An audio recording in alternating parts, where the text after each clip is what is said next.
Ըմտ շարունակենք Սուրբ Եփրեմ ասորի հոգևոր խրատները։ Սուրբ Եփրեմի խրատները բաժանված են զանազան գլուխներում։ Այսօր պիտի անդրադառնանք հեզության եւ խորամանկության մասին։ Առաջին հեզության մասին։ Երանելի եւ շատ երանելի ան, որ իր մեջ հեզություն ունի։ Անոր մասին մեր դերը եւ Սուրբ Բրգիչը Մատթոսի ավդերանի մեջ ասած է Երանի հեզերուն, որովհետեւ անոնք պիտի ժառանգեն երկիրը։ Եվ ինչն է ավելի երանելի այդ երանութենեն, ինչն է մեծ այդ ավետիսեն,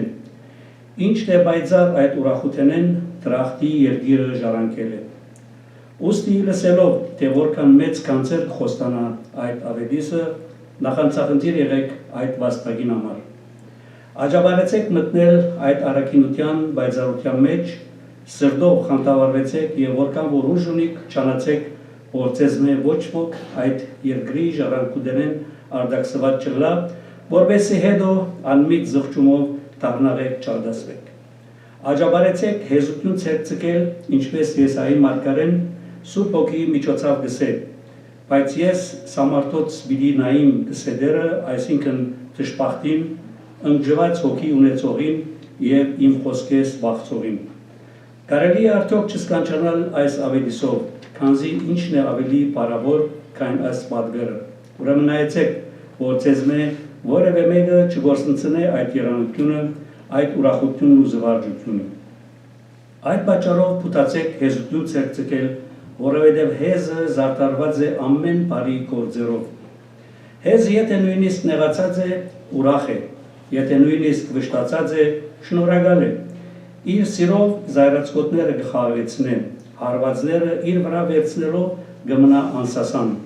Վիճապանության ընթացքին հանգիստ է, ուրիշներու կորոզամդությունը զինք չի վիրավորել։ Նվաստացումներու մեջ ուրախ է,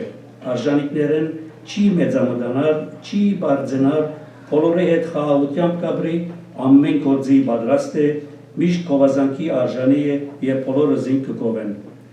Անհերու է խորամանկութենը, ինչպես նաև գերձավորութենը եւ շողոքորթութենը։ Ան չի ծառայեր խորամանկության, չեն թարգվիր նախանցին,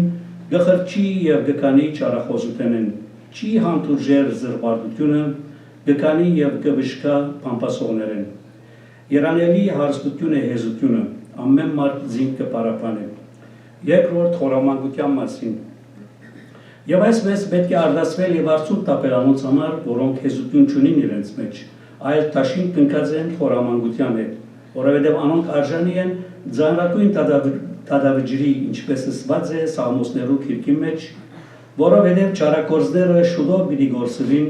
մինչդեռ դիրոջ վստահողները երկիրը պիտի ժառանգեն։ Մեր դերը խորամանկները կնվաստացնե, ինչպես ասած է Մատթոսի ավետարանի մեջ, Բարի մարդը իր սրդի բարի կանցեն բարիք կհանե, իսկ չար մարդը իր սրդի չար կանցեն չարիք։ Որովհետև սարսափելի է նենկության թևը, սատանան, ուստի զգուշացեք, որպեսզի ձեզ որևէ մեկը անոր մեջ ինալով անարգակի եւ անբադության չընթարկվի, քանզի նենկամիդը երբեք խաղաղության մեջ չաբրի։ Ան մշտապես խորոբահույզ է եւ միշտ թյուրակրքիր, տավատության եւ զայրույթի մեջ է։ Միշտ կհետապնդե իր մերձավորը, միշտ հայհոյախոս է, կնախանցի, գմրցակցի, միշտ անողոք եւ անհաշտ է, երբ հրամանը ստանա կհագաջարե, բարի խորհուրդը երբ չարը կգործե, գնկված պայմանները կխախտե, զինք սիրողին կձաղվե, հաջողություն արձանակողեն թշկող է, խրատները պանիդեղ չի տներ, հեզերը իր մեկը հերացնե, մեծահոգիները կձաղվե, գողնագի անցերու արջև գեղձավորությունն է, մեկը մյուսին կփամփասե, վեճերու սիրով կմասնակցի, մարդը թյուրակրկրության կհասցնե, պատրաստ է չարախոսության, ուրիշներու մասին հաճույքով վատ բաներ կխոսի, պատրաստ է վիրավորելու, զորեղ է շատախոսության մեջ, չանատիր է ուրիշներու հարվածելու, խռովությունը գազմագերբելու, առաջնահերթ է, իսկ սաղմոսերկության մեջ տգար, բահքի մեջ անզոր, ոչ մեկ բարի գործի համար ուժ ունի այն, ոչ ալ ըմպորողություն հոգևոր զրույցներու ընդունակ չէ բնավ։ Այսպիսով այդ մարդը շատ արցունքներու արժանի է եւ անոր համար գխնդրենք ձեզ զգուշացեք, անոնցնենք տավատրությունեն։ Ամենասուրբ երողության գվայել է Պարկը բադի և դրբակությունը հավիդյան է մինչև հավիդյան ամեն։